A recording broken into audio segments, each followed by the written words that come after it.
प्रिय भक्तों, राम राम। आप सभी को कामदा एकादशी की हार्दिक शुभकामना। आइए, आप सभी को मैं कामदा एकादशी का व्रत कथा सुना रही हूँ। धर्मराज युधिष्ठिर बोले कि हे भगवान, आपको कोटि कोटि बारंबार प्रणाम है। आपसे निवेदन करता हूँ, आप कृपा कर चैत माह के शुक्ल पक्ष की एकादशी का वर्णन कीजिए।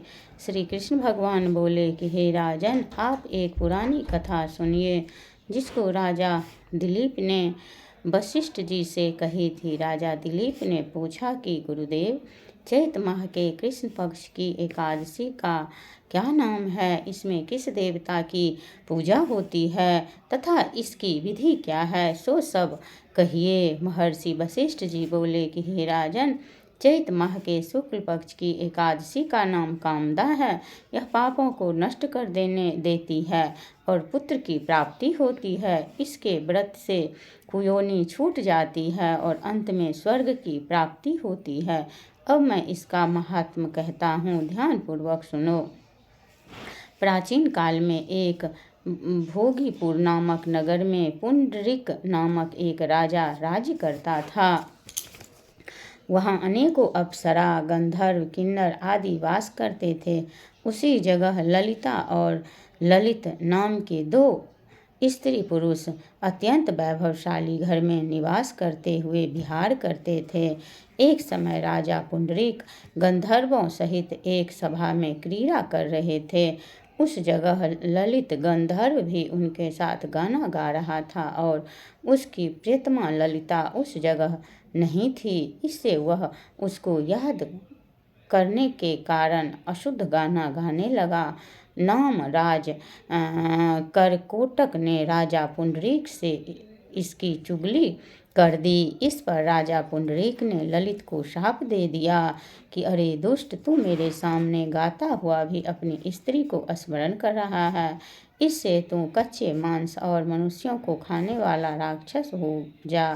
राजा पुंडरीक ने श्राप से वह ललित गंधर्व उसी समय एक विकराल राक्षस हो गया।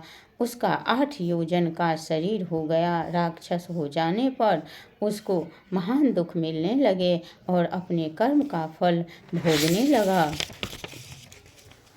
जब ललित को अपने प्रियतम ललिता का ऐसा हाल मालूम हुआ तो वह बहुत दुखी हुई। वह सदैव अपने पति के उद्धार के लिए सोचने लगी कि मैं कहाँ जाऊँ और क्या करूँ। एक दिन वह घूमते घूमते विंध्याचल पर्वत पर चली गई। उसने उस जगह श्रृंगी ऋषि का आश्रम देखा। वह शीघ्र ही उस आश्रम के पास गई और उस ऋषि के सन्मुख जाकर विनय करने लगी। उसे देखकर श्रृंगी ऋषि बोले, हे शुभगे, तुम कौन हो और यहाँ किस लिए आई हो? ललिता बोली, हे मुनि, मैं वीर धनवा नामक गंधर्व की कन्या ललिता हूँ। मेरा पति राजा पुंडरीक के श्राप से एक भयानक राक्षस हो गया है। आप राक्षस योनि से छूटने का कोई श्रेष्ठ उपाय बताइए। तब श्रृंगी ऋषि बोले, अरे गंधर्व कन्या ललिता, अब चैत माह के शुक्ल पक्ष की एकादशी आने वाली है। उसका नाम कामदा एकादशी है। उसके व्रत करने से मनुष्य के समस्त कार्य शीघ्र ही सिद्ध हो जाते हैं। यदि तुम उसके व्रत के पुण्य को अपने पति को देती है तो वह शीघ्र ही राक्षस योनि से छूट जाएगा। मुनि के वचनों को सुनकर ललिता ने आनंद पूर्वक उसका व्रत किया और द्वादशी के दिन ब्राह्मणों के सामने अपने पति का फल अपने व्रत का फल अपने पति को दे दी और भगवान से इस तरह प्रार्थना करने लगी कि हे प्रभु, मैंने जो व्रत किया है वह राक्षस योनि से शीघ्र ही छूट जाए। एकादशी का फल देते ही उसका पति राक्षस की योनि से छूट गया और अपने पुराने स्वरूप को प्राप्त हुआ। वह पहले की भांति ललिता के साथ विहार करने लगा। कामदा एकादशी के प्रभाव से ये पहले की भांति अब अधिक सुंदर हो गए और पुष्पक विमान पर बैठकर स्वर्ग को चले गए। हे राजन, इस व्रत को विधि पूर्वक करने से सब पाप नष्ट हो जाते हैं और इसके व्रत से मनुष्य ब्रह्म हत्या आदि के पाप और राक्षस आदि की योनि से छूट जाता है। उसकी कथा व महात्म्य के श्रवण व पठन से वाजपेयी यज्ञ का फल मिलता है। बोलिए लक्ष्मी नारायण भगवान की जय, विष्णु भगवान की जय, माता लक्ष्मी की जय, माता एकादशी की जय, आज के आनंद की जय।